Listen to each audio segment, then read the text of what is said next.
നമ്മൾ ലാസ്റ്റ് നിർത്തിയ ഒരു പോയിന്റ് എന്ന് പറയുന്നത് സ്റ്റഡി പ്ലാൻ, മറ്റുള്ളവരുടെ സ്റ്റഡി പ്ലാൻ നമ്മുടെ ലൈഫിൽ വർക്കൗട്ട് ആവില്ല എന്ന് പറയാൻ വേണ്ടിയിട്ട് ഒരു വീഡിയോ ആണ് ഞാൻ ലാസ്റ്റ് ചെയ്തത്. അപ്പോൾ അതിന്റെ തുടർച്ചയായിട്ടുള്ള കുറച്ച് കാര്യങ്ങളും കൂടി നിങ്ങളുമായിട്ട് പറയാനാണ് ഉദ്ദേശിക്കുന്നത്. അതിൽ പ്രധാനപ്പെട്ട ഒരു കാര്യം ടൈം മാനേജ്മെന്റിനെ കുറിച്ചാണ്. അപ്പോൾ ആ കാര്യങ്ങൾ കൂടുതൽ അറിയാൻ നിങ്ങൾ വീഡിയോ മുഴുവനായിട്ട് കാണുക. നിങ്ങളുടെ അഭിപ്രായങ്ങളും നിർദ്ദേശങ്ങളും ഒക്കെ ഫീഡ്ബാക്ക് എല്ലാം നിങ്ങൾ കമന്റ് ബോക്സിൽ ഇടുക. പിന്നെ ഒരു കാര്യമുള്ളത്, പല ആൾക്കാരും ലൈവ് ക്ലാസ്സിനെ കുറിച്ചും റെക്കോർഡഡ് ക്ലാസ്സിനെ കുറിച്ചും ഒക്കെ ചോദിക്കാറുണ്ട്. അപ്പോൾ ലൈവ് ക്ലാസ്സും റെക്കോർഡഡ് ക്ലാസ്സും ഒക്കെ ആവശ്യമുള്ളവർക്ക് അതിന്റെ താഴെ ഞാൻ ഡിസ്ക്രിപ്ഷനിൽ കോൺടാക്ട് ഡീറ്റെയിൽസും കാര്യങ്ങളും വാട്സാപ്പ് നമ്പറൊക്കെ കൊടുത്തിട്ടുണ്ട്. താല്പര്യമുള്ളവർക്ക് എന്ത് ചെയ്യാം, അതിനകത്തൊന്ന് കോൺടാക്ട് ചെയ്യാം. പിന്നെ ചില ആൾക്കാർക്ക് മെന്ററിംഗ് പ്രോഗ്രാം എന്താണെന്ന് അറിയണം എന്നുള്ള ഒരു ആഗ്രഹമുണ്ട്. അപ്പോൾ മെന്ററിംഗ് പ്രോഗ്രാമിന്റെ ഒരു ഫ്രീ സെഷൻ ഈ വരുന്ന ആഴ്ച ഉണ്ടാവും. അതിനെക്കുറിച്ച് കൂടുതൽ അറിയാൻ താല്പര്യമുള്ളവർ അതിന് വേണ്ടിയിട്ട് ഞാനൊരു സെപ്പറേറ്റ് ഗ്രൂപ്പ് ഉണ്ടാക്കിയിട്ടുണ്ട്. ആ ഗ്രൂപ്പിന്റെ ലിങ്കും കൂടി ഞാൻ ഇതിനകത്ത് താഴെ ഡിസ്ക്രിപ്ഷനിൽ കൊടുക്കുന്നുണ്ട്. അപ്പോൾ ഓൺലൈൻ CMA പഠിക്കുന്ന ഡിസംബറിൽ എക്സാം എഴുതാൻ ഉദ്ദേശിക്കുന്ന ആൾക്കാർക്ക് ഓൺലൈൻ ലൈവ് റെക്കോർഡഡ് അതേപോലെ മെന്ററിംഗ് പ്രോഗ്രാമിന്റെ കംപ്ലീറ്റ് ഡീറ്റെയിൽസും നിങ്ങൾക്ക് അവൈലബിൾ ആണ്. നമ്മുടെ നാട്ടിലുള്ള ഒരു വിദ്യാഭ്യാസ രീതിയുമായി ബന്ധപ്പെട്ട് പറയുകയാണെങ്കിൽ നമ്മളൊരു കോഴ്സിന് ജോയിൻ ചെയ്യുന്നു. അത് സ്കൂൾ ലെവലായിക്കോട്ടെ, കോളേജ് ലെവലായിക്കോട്ടെ, ഈ പറഞ്ഞ CA, CMA, CS പോലെയുള്ള പ്രൊഫഷണൽ കോഴ്സുകളായിക്കോട്ടെ, ഒരു കോഴ്സിന് ജോയിൻ ചെയ്യുന്നു. ഏതെങ്കിലും കോച്ചിങ് സെന്ററിലോ സ്കൂളിലോ പോയിട്ട് നമ്മൾ എന്ത് ചെയ്യുന്നു, അഡ്മിഷൻ എടുക്കുന്നു. അഡ്മിഷൻ എടുത്ത് അവിടുത്തെ ക്ലാസ്സുകൾ കിട്ടുന്നു. ക്ലാസ്സുകൾ കിട്ടിക്കഴിഞ്ഞ് ക്ലാസ് തീർന്നതിന് ശേഷം എക്സാമിന്റെ ഇടയിൽ 1-2 മാസം നമുക്കൊരു സ്റ്റഡി ലീവ് എന്ന് പറഞ്ഞൊരു കൺസെപ്റ്റ് തരും. ആ സ്റ്റഡി ലീവിന് നമ്മൾ നന്നായിട്ട് പ്രിപ്പയർ ചെയ്യുക, എന്നിട്ട് എക്സാം എഴുതുക, എന്നിട്ട് എക്സാം പാസ്സാവലാണ് ഏറ്റവും ബെസ്റ്റ് ലേണിംഗ് പ്രോസസ് എന്നാണ് നമ്മളൊക്കെ മനസ്സിലാക്കി വെച്ചിരിക്കുന്നത്. ആക്ച്വലി പ്രത്യേകിച്ച് CA, CMA, CS പോലെയുള്ള കോഴ്സുകൾക്ക് അങ്ങനെ ഒരു സ്റ്റഡി ലീവിലുള്ള ഭയങ്കര ഇന്റൻസീവ് ആയിട്ടുള്ള ഒരു പ്രിപ്പറേഷൻ കൊണ്ട് നമുക്ക് എക്സാം ക്ലിയർ ആവാൻ പറ്റുമോ എന്നൊരു ചോദ്യം ഞാൻ നിങ്ങളോട് ചോദിക്കുകയാണെങ്കിൽ നിങ്ങൾ എന്താണ്, നിങ്ങൾക്ക് സെൽഫായിട്ട് നിങ്ങൾക്ക് തോന്നുന്ന ഒരു ആൻസർ എന്താണ്? പല ആൾക്കാരും പറയും അത് പറ്റില്ല എന്നാണ് പറയുക. എന്നിട്ടും അതേ കാര്യം തന്നെ ഫോളോ ചെയ്യുന്നത് ഞാൻ ഇന്നലെ ലാസ്റ്റ് ഒരു വീഡിയോ ചെയ്തിട്ടുണ്ടായിരുന്നു. ടൈം എക്സീഡ് ചെയ്തുകൊണ്ട് ഞാൻ മാറ്റി വെച്ചതാണ്. അതിന്റെ ബാക്കി പറയാനാണ് ഞാൻ ഈ വീഡിയോ ചെയ്യുന്നത്.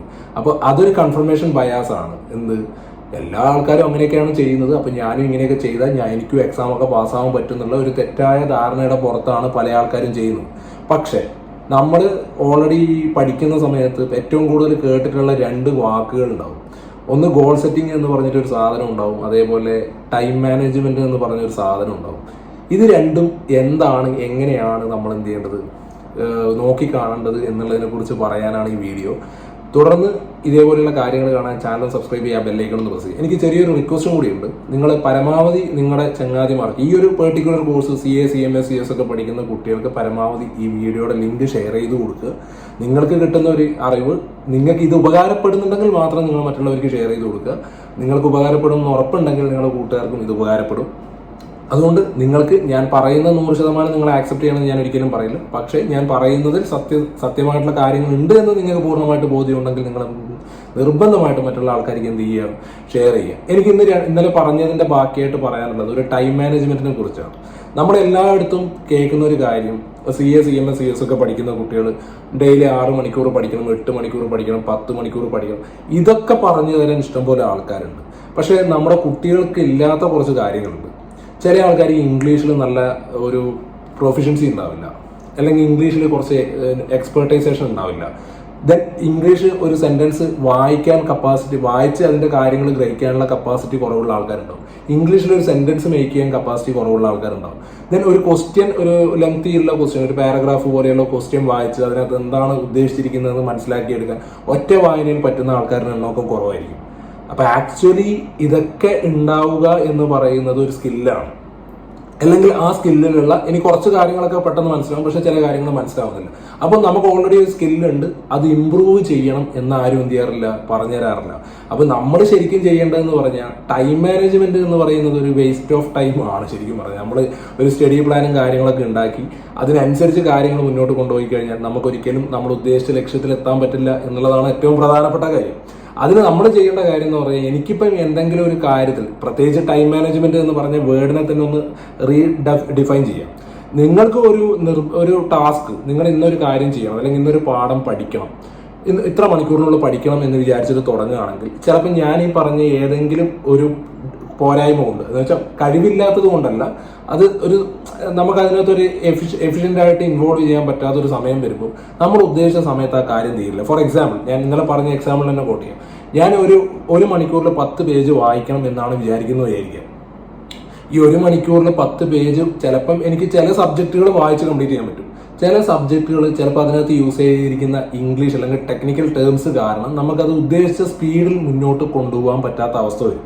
അപ്പോൾ സ്വാഭാവികമായിട്ട് എനിക്ക് ഇംഗ്ലീഷ് വായിക്കാൻ അറിയാം, പക്ഷെ വായിക്കുന്ന കാര്യങ്ങൾ എന്താണ് കോണ്ടെക്സ്റ്റ് എന്നുള്ളത് കൃത്യമായിട്ട് മനസ്സിലാക്കാൻ കപ്പാസിറ്റി ഇല്ലാത്തതിന്റെ പേരിൽ ചെറിയൊരു ലാഗിങ് വരും. അപ്പം ഈ 1 മണിക്കൂറിൽ ചിലപ്പം 10 പേജ് വായിച്ച് കംപ്ലീറ്റ് ചെയ്യാൻ എനിക്ക് പറ്റില്ല. അപ്പോൾ സ്വാഭാവികമായിട്ടും അവിടെ ഒരു പെൻഡിങ് ടോപ്പിക് വരും. അപ്പോൾ തൊട്ടടുത്ത ഒരു സമയത്ത് നമ്മളത് പഠിക്കുമ്പോൾ ഇത് കംപ്ലീറ്റ് ചെയ്തിട്ട് മറ്റൊരു പുതിയ ടോപ്പിക്കിലേക്ക് എന്ത് ചെയ്യാൻ പറ്റുള്ളൂ, പോകാൻ പറ്റുള്ളൂ. അപ്പോൾ ഇതെങ്ങനെ ഒഴിവാക്കാം? അപ്പോൾ എല്ലാ മനുഷ്യന്മാർക്കും എന്തെങ്കിലും ഒരു കാര്യത്തിൽ ഏറ്റക്കുറച്ചിലുണ്ടാവും. അത് ചിലപ്പോൾ ഞാൻ ഈ പറഞ്ഞ പോലെ ഏറ്റവും ചുരുങ്ങിയ ഉദാഹരണം പറഞ്ഞാൽ പഠിക്കുന്ന കുട്ടികളെ സംബന്ധിച്ചിടത്തോളം ഇംഗ്ലീഷ് ലാംഗ്വേജിന്റെ കാര്യം എടുക്കുക എന്നുള്ളതാണ്. അപ്പോൾ ഈ ഇംഗ്ലീഷ് ലാംഗ്വേജിൽ നമുക്ക് അത്യാവശ്യം ഗ്രിപ്പില്ലെങ്കിൽ സ്വാഭാവികമായിട്ടും നമുക്ക് ഈ പറഞ്ഞ ടൈമിൽ കാര്യങ്ങൾ ചെയ്തു തീർക്കാൻ വേണ്ടി പറ്റില്ല. അപ്പം നമ്മൾ ആദ്യം ക്ലിയർ ചെയ്യേണ്ട കാര്യം എന്താ, അത്യാവശ്യം നമുക്ക് ഇംഗ്ലീഷ് വായിച്ചാൽ കാര്യങ്ങൾ മനസ്സിലാക്കാൻ പറ്റും എന്നുള്ള തരത്തിലേക്ക് നമ്മുടെ വായനയുടെ രീതി എന്ത് ചെയ്യണം, മാറണം.